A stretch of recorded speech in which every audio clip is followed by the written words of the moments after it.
पन्नू आकिल में वापडा hydro union के अगवाननि पारां एसी घोटकी सरकार ग़ुलाम अली तुनियो ख़िलाफ़ एहतजाजी मुज़ाहिरो बग़ावत जो ऐलान। वापडा हाइड्रो यूनियन के अगवाननि एसी घोटकी सर्कल ग़ुलाम अली तुनियो ते इख्तियारनि जे नाजाइज़ इस्तेमाल, मुलाज़िमनि खे हिरासा करण ऐं गैर क़ानूनी कम वठण जे इल्ज़ाम हणंदे संदसि ख़िलाफ़ एहतजाजी तहरीक हलाइण जो ऐलान करे छॾियो आहे।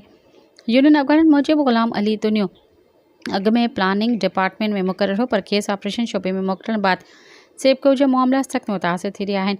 निज़ाम में केतिरा ई मसइला पैदा थी चुका आहिनि। अगवाननि जो चवणु आहे त मुलाज़िमनि खां 24 कलाक ड्यूटी वरिती पई वञे, मामूली ॻाल्हियुनि ते तज़लील कई पई वञे, नौकरियुनि मां कढण या मुअतल करण जूं धमकियूं ॾेई खेनि ज़हनी दबाव जो शिकार बणायो पियो वञे। वापडा हाइड्रो यूनियन जे अगवान जावेद अब्बासी चयो त घोटकी खां सकड़ ताईं यूनियन कारकुननि एसी जे मुबैना नाइंसाफ़ियुनि खे वधीक बर्दाश्त न कंदासीं। हुन इल्ज़ाम हयो त ग़ुलाम अली तुनियो मुलाज़िमनि जो जीवन झंझाल बणाए छॾियो आहे। अगवाननि मुतालबो कयो आहे त एसी ग़ुलाम अली तुनियो खे फ़ौरी तौर उहिदे तां हटाए वञे, ॿी सूरत में सॼे रीजन खे मुलाज़िमनि में कमु बंदि करे एहतजाज कंदा।